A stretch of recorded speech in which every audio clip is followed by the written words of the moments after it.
आप यहाँ मुझे तसल्ली देने आए होंगे, ऐसा ही है ना? नूर, बच्चा। मुझे पता है, मुझे पता है बच्चा नहीं रहा। नहीं नूर, तुम्हें कुछ भी नहीं मालूम।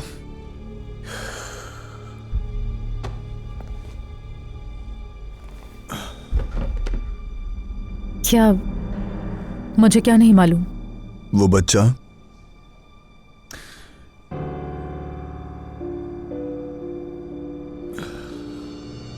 अली का नहीं था।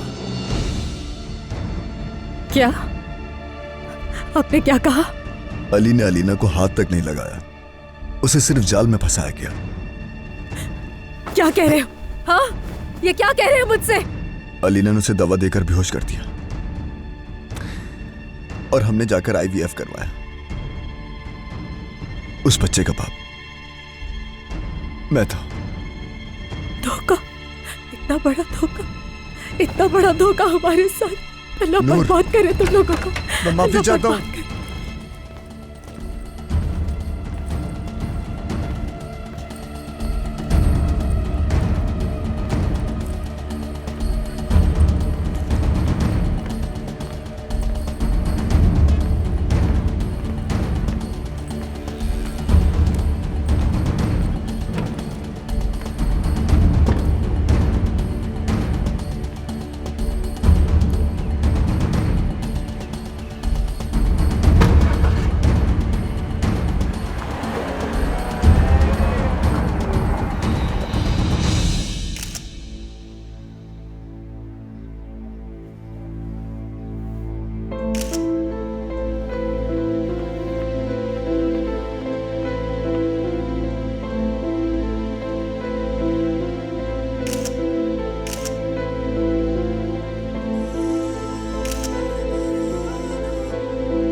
मोहब्बत बदुआ बन गई है